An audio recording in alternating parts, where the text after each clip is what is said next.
Guedes deixou curto o cobertor fiscal. Galera, vou voltar a fazer meus vídeos. Espero que vocês gostem. Logo mais tarde, o secretário do Tesouro, Planejamento e Gestão do Ministério da Economia, Esteve Colnago, vai apresentar uma radiografia da situação fiscal deixada pelo governo Bolsonaro. Até outubro, pelo andar da carruagem, houve fortes renúncias físicas extensivas a outros entes federativos, caso do ICMS de combustível, energia elétrica, comunicação que supria recursos para o Estado e os municípios, concentração de gastos eleitoreiros para ajudar em vão a reeleição de Jair Bolsonaro. O cenário compromete 2023, quando se espera o crescimento bem menor, 0,7%, à frente do turbinado do PIB, de 2,7% e 2,8% de 2012.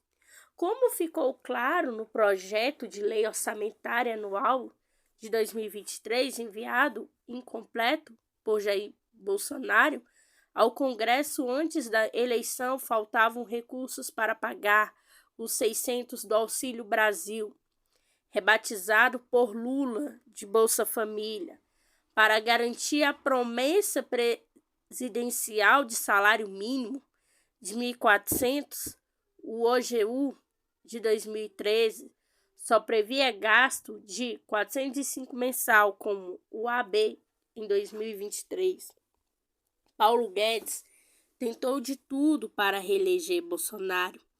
Porém, quem diga no círculo próximo ao presidente recluso desde o dia 30 de outubro que as ações de Paulo Guedes vieram tarde, enfrentaram no Congresso o corpo mole da oposição, que não queria dar o cheque em branco para Bolsonaro gastar além de todos os limites para forrar a sua reeleição. Os estados de emergência econômica liberou o governo de cumprir os tetos do orçamento de 2012. Permitiu baixa como chapéu alheio até 31 de dezembro, preço de combustível, gasolina, à frente por ter maior peso do IPCA, a inflação oficial, comunicação e energia elétrica, na outra ponta, além de baixa a inflação para os mais abandonados e os que têm a casa com energia elétrica, celular, veículos, motor, distribuíra até dezembro 42,5 bilhões no AB, levado de 400 para 600, de 1.000 caminhoneiros e taxistas. Impacto de curta duração. O truque ganhou chancela da oposição antes do recesso de 18 de julho. Em agosto foi pago também o mês de julho, porque ninguém queria ficar contra a medida que daria dinheiro à população mais pobre. A oposição obteve a garantia de que os estados prejudicados na arrecadação fossem ressarcidos pela União. Em setembro, as contas dos estados e municípios tiveram déficit. A mágica dos preços gerou deflação de 1,33% de julho a setembro, mas privou estados e municípios de receitas, dificilmente a alíquota do ICMS, que caiu para 17% e 18%, voltará aos 30% e 33% cobrados por alguns estados. Quando o pacote foi aprovado, já estava em cima da campanha eleitoral. O efeito foi de curta duração. Já em outubro, os preços voltaram a subir 0,59%. Diante das dificuldades para o ressarcimento das perdas deste ano, junto à União, que pede espaço no Congresso para gastar mais na assistência social, BF, merenda e farmácia popular, entre outros programas, os estados, como forte influência no agronegócio nem sua cadeia produtiva, para compensar a perda em energia, combustíveis e comunicações, passaram a cuidar de cobrar impostos das atividades agropastores do civicultura. Quem saiu na frente foi Goiás, cujo governador reeleito Ronaldo Caiado, União Brasil, decidiu propor arrecadação variável sobre grãos, produtos florestais, sobre carnes de bovinos, suínos e aves. Foi seguido pelo Paraná de Ratinho, JR, PSD, também aliado de Bolsonaro, para cobrar impostos variados da cadeia de produção do agronegócio, prevendo uma guerra fiscal entre os estados que tomaram uma calça arriada de Bolsonaro, Guedes, Lula, que reuniu os governadores em janeiro para um novo pacto federativo. Está claro que Guedes fez uma série de truques que ajudaram a encobrir os problemas da economia do interno, barateou preços chaves e gerou deflação no IPCA total, mas a alimentação e outros artigos continuam em forte alto. Empuxando a economia também já está perdendo fôlego. Neste terceiro trimestre, como indicou o FGV, que previu o crescimento do PIB de apenas 0,4% após 1,2% no segundo semestre. Guedes deixa gambiarras expostas. Enfim, Paulo Guedes turbinou o PIB no segundo e no terceiro trimestre como antecipação do terceiro dos aposentados em maio e junho, liberação de 1 mil do FGTS, depois foi a farra das bondades eleitorais, mas o cobertor já não foi capaz de cobrir os pés neste quarto trimestre. Projeta grandes dificuldades em 2023. Os economistas no mercado financeiro estão ansiosos para que Lula anuncie o horizonte econômico que desenha para o país de 2023. Em diante, deveriam antes chamar Paulo Guedes. Responsabilidade, ele operou como um pedreiro que derrubou tudo, já sabendo que teria que concluir a obra prometida para Natal no mês de janeiro. Quem sabe, aprontando até o carnaval, mas só como seu chefe não foi conduzido, vai deixar uma obra incompleta e cheia de gambiarras? Quando assumiu a equipe da transição em novembro de 2008, então o posto Ipiranga encontrou a casa arrumada como uma série de diagnósticos setoriais feitas pelo ministro do Planejamento Esteve Conago, que servia para a reforma da Previdência, mapeamento das estatais. Conago foi aproveitado como secretário do Tesouro, Planejamento e Gestão, e o mínimo se espera que o mesmo tratamento seja oferecido à equipe da transição de Lula.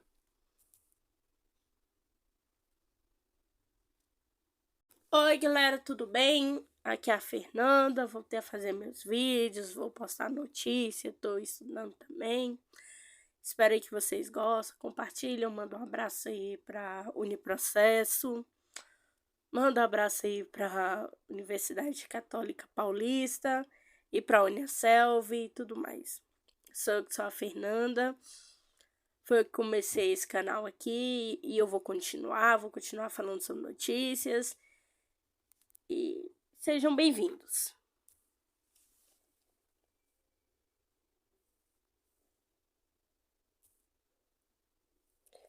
Hoje a gente vai falar sobre Brasil no quarto país com maior crescimento de plantas e de petróleo e gás nos próximos anos. Karina Taraziuk, Paula Bianchi. O Brasil é o quarto país com maior expansão de gás e petróleo projetada para os próximos 3 anos, atrás de Estados Unidos, China e Emirados Árabes Unidos. Os dados fazem parte do relatório. Investir em decisão finais de investimento recente antecipadas para nova produção de petróleo e gás, além do limite de 1,5 graus Celsius, publicados pelo Oil Change internacional durante o COP27. O relatório lista os principais países e empresas responsáveis pela expansão de petróleo e gás natural nos próximos anos, considerando tanto os projetos aprovados em 2022, quanto os que estão em aprovação para o período entre 2023 e 2025 no ranking de 20 países com maior expansão fóssil aprovada em 2012. O Brasil fica no quinto lugar, atrás de Estados Unidos, Arábia Saudita, Irã e Canadá.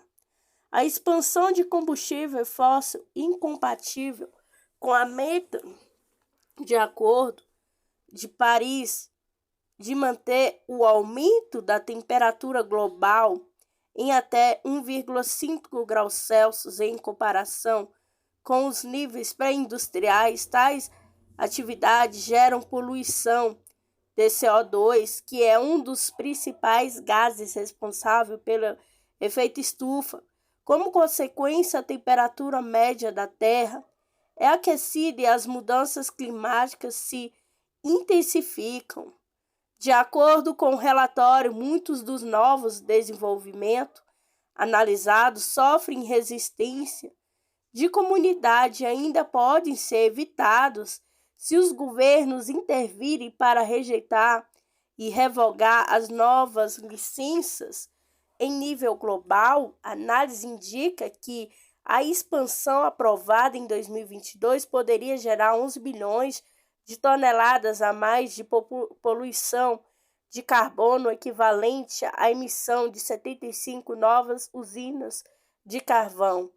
A Petrobras se encontra em quinto lugar do ranking de 20 empresas responsáveis pela expansão de gás e petróleo, atrás da Saúde, Aramco Nacional, Companhia Total de Energia, CNOOC. São 306 decisões finais de investimento apresentadas pela Petrobras, das quais 29 plantas são de gás, 277 de petróleo. Nas expansão prevista em 2023 e 2025, a Petrobras está em sétimo lugar, com planos de construir 1.846 novas plantas, sendo 224 de gás, 1.622 de petróleo. As expansões previstas para o período entre 2023 e 2025, se aprovados, pode gerar ainda mais de 50 bilhões de toneladas de emissões de carbono, que equivale a 393 usinas de carvão. No total, seria 70 bilhões de toneladas e mais de emissão de CO2. Esse valor corresponde a quase 2 anos nos níveis atuais de emissões de carbono. Estamos indo para uma direção de investir nos que algema em um combustível que vai ficar obsoleto muito em breve, diz Nicola Figueiredo de Oliveira, diretor executivo do Instituto Arraiara, ao lembrar do imenso potencial para a produção de energia eólica solar brasileira. Segundo Oliveira, espera-se que com a eleição de Lula seja criado um grupo multissetorial com a participação da sociedade civil para desenhar a transição energética justa no Brasil, que a prática de fracking, exploração de petróleo e gás próximo ao território indígena, seja proibida. O presidente eleito participou da COP20 do governo do Egito, prometeu um protagonismo inédito para o Brasil na pauta climática.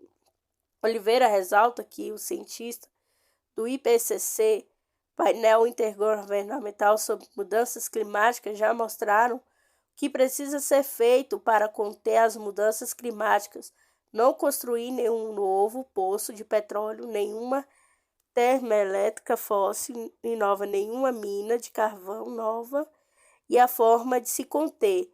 David Chong, principal autor do estudo, conta que a conclusão mais surpreendente de sua análise foi que essas empresas que falavam em reduzir a produção de combustível fosse continuar seus negócios como sempre. Isso mostra a desonestidade das reivindicações dessas empresas que tentam se apresentar como parte da transição, mas continua como comportamento perigosos oligopolísticos. Explica, elas continuam a impulsionar o petróleo, mesmo quando afirma em fazer parte de uma transição energética. Na sexta-feira 18, a presidência egípcia da COP27 publicou um primeiro rascunho que servirá de base para as negociações entre os países, e o texto não exige a redução gradual de todos os combustíveis fósseis, como Índia, União Europeia havia solicitado o reparte e meta da COP26 de acelerar as medidas para a redução progressiva da energia, carvão ininterrupta e eliminar gradualmente racioná-la os subsídios combustíveis fósseis ineficientes.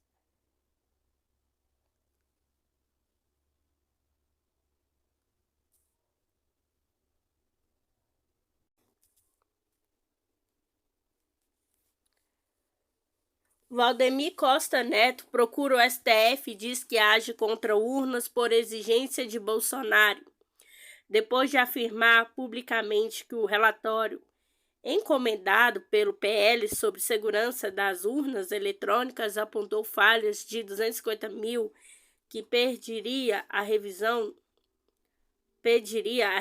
da apuração dessas urnas. Valdemar Costa Neto procurou nos bastidores o ministro do Supremo do TSE, nessa segunda-feira, 21, para dizer que acredita na rigidez do sistema eleitoral, que está só tomando tal iniciativa porque Jair Bolsonaro exige informar o jornalista Malu Gaspar Rafael Moraes Moura em Globo. Segundo o presidente do PL afirmou, esses magistrados em conversas que visam a produzir uma espécie de blindagem particular contra a represália dos dois tribunais. Ele está sob forte pressão de Bolsonaro. 23 dias após ser derrotado nas urnas por uma margem de 2,1 milhões de votos, Bolsonaro ainda não desistiu da tumultuar a transição. Agora é posta suas fichas no relatório encomendado pelo PL, é uma consultoria chamada Instituto Voto Legal com Brasil 247.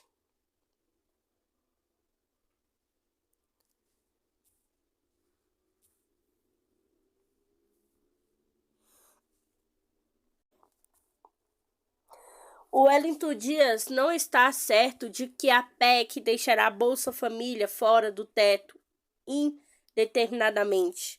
Débora Alvalares, senador eleito Wellington Dias, PT Piauí, afirmou nesta terça-feira 22 que não está certo que a proposta da emenda à Constituição da Transição vai deixar fora do teto de gasto por tempo indeterminado as despesas com Bolsa Família, conforme proposto na minuta entregue semana passada ao relator do Orçamento Senado Marcelo Castro, MDB Piauí, ao presidente da Câmara do Senado Arthur Lira, PP Alagoas, Rodrigo Pacheco, PSDB Minas Gerais.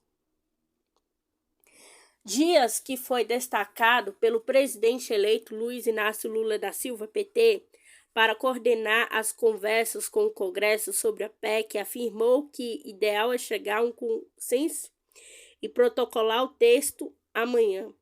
Questionado mais tarde, contudo, ele admitiu que de fato ainda não existe entendimento sobre o texto final da proposta.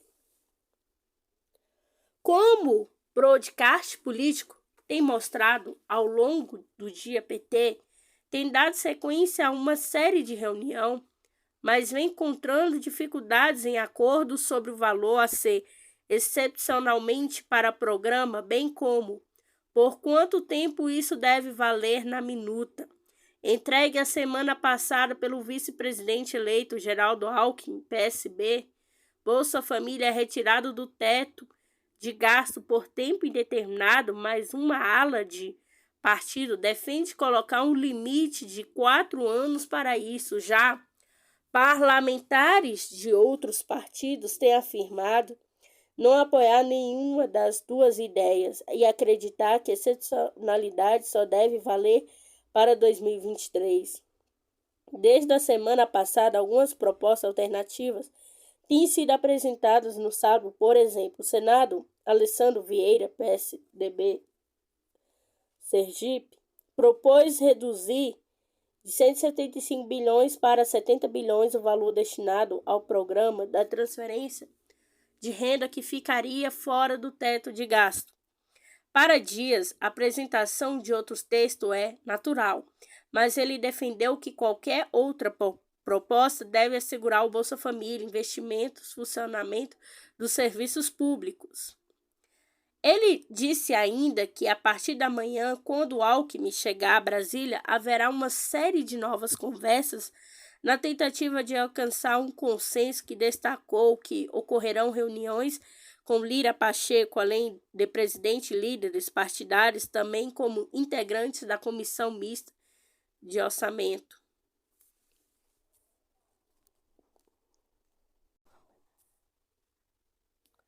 Lula enfrentará agora o terceiro e o quarto turno. Leitor e leitora, permite que interrompa por um momento de celebração pela maravilhosa vitória no segundo turno, a intensa comemoração mais da merecida depois de tantos anos de sofrimento, barbaridade, voltamos finalmente a respeitar. Sem esquecer, entretanto, que a luta continua. Bolsonaro é derrotado por pequena margem, tem de continuar aprontando seus apoiadores mais radicais, muitos deles inclinados à ilegalidade e violência, estão ressaltando.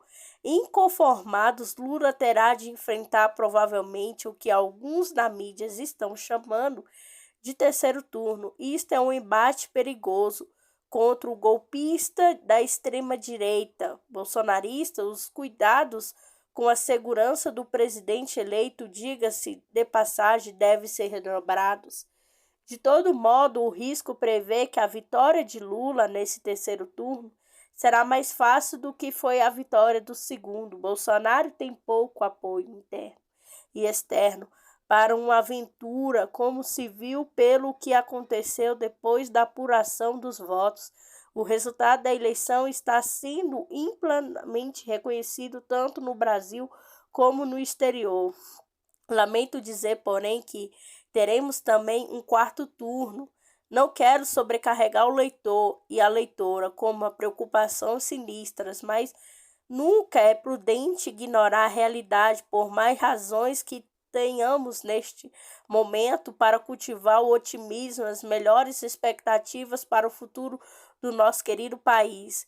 O que seria esse quarto turno? Trata-se do processo pelo qual o poder econômico-financeiro tenta enquadrar o presidente eleito, atuando para que o futuro governo contemple seus interesses e privilégios. Isto inclui extrair compromisso sobre o que será, o que não será feito. Ainda talvez mais importante, incluir a pretensão de escalar o time do futuro. O presidente indicado o que não deve ser nomeado para principais funções, sobretudo na área econômica. O artigo talvez esteja ficando um pouco abstrato e vago.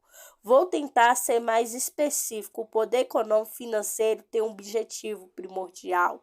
Não tendo conseguido emplacar a terceira via nas eleições, seu esforço agora é para garantir que a Lula fuja o mínimo possível do script tradicional. Usando palavras mais fortes, procura-se colonizar o novo governo. Esta pressão já está em curso há algum tempo, tendo começado antes do primeiro turno. Lula e seus auxiliares tarimbados, que parecem estar resistindo, sabem muito bem que seria uma lástima vencer no primeiro, segundo e terceiro turno para perder no quarto. Não estou falando de um fenômeno novo em 2012.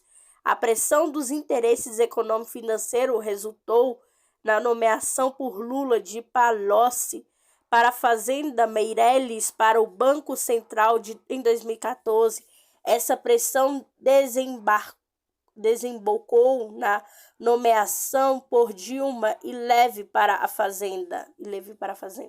A história nunca se repete totalmente, mas o padrão desejado por esses interesses e, na essência mesmo como uma diferença importante, ponto de partida do financeiro é melhor desta vez, pois a Lei de Autonomia do Banco Central, aprovada durante o governo Bolsonaro, estabelece que o comando da autoridade monetária permanecerá nas mãos de um executivo do mercado, Roberto Campos Neto. Pelos primeiros 2 anos do futuro governo, Lula herda, portanto, presidente do Banco Central escolhido por Bolsonaro. No entanto, está que sempre mais busca controlar o Ministério da Fazenda como indicação de um nome deles ou palatável para o comando deste que é ministro mais importante de barato, que o superministério da Economia é uma péssima ideia retomada por Bolsonaro, será dividido de novo em Fazenda, Planejamento, Indústrias e Comércio. A Fazenda permanecerá, entretanto, o ministério mais poderoso. Como Lula reagirá a essa pressão? Ele declarou durante a campanha repetidamente que volta para fazer mais e melhor. Ora, desempenho pífio da economia e da sociedade brasileira. Em termos do dinamismo, a justiça exige uma mudança mais estrutural na condução da política econômica e de outras áreas. Como fazer essa mudança? Como a Fazenda é o Banco Central mobilizado sob controle de setores que defendem o status quo. Obviamente, sob a pena de configurar o estelionato eleitoral, o novo governo não poderá ser radicalmente diferente da Arca de Noé, que venceu as eleições. Lula se apresenta como candidato de uma frente super ampla, como expressiva participação da direita tradicional. Esta realidade política será considerando por suposto na formação do governo. Isso não significa, entretanto, capital diante das pressões do chamado mercado. Não acredito estar sendo idealista demais, nem sonhando sonhos irrealizáveis. Parece-me perfeitamente possível tolerar essas pressões do poder econômico, conduzir o país a um futuro melhor de desenvolvimento, como autonomia nacional, distribuição de renda. Isso requer coragem e clareza de propósito que Lula certamente tem. Para terminar, vamos a algumas praticidades. Primeiro ponto seria crucial manter o controle da Fazenda. Isso poderia ser talvez pela renomeação de um político de confiança do presidente. Pode ser alguém que não assuste o mercado, mas esse alguém deveria estar comprometido com uma agenda inovadora. Não novo Palocci, pelo amor de Deus. Porque um político, não um economista, que o cargo exige mais do que nunca a capacidade de interagir e negociar com o Congresso. Um político com experiência parlamentar poderia ajudar muito, sobretudo agora que os poderes do Congresso se agigantaram por causa de dependência vital de Bolsonaro.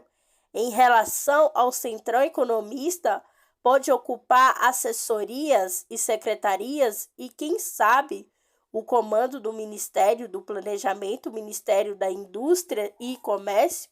Poderia talvez ficar como alguém da área empresarial. Itamaraty terá grande peso da definição e execução da política econômica externa do novo governo.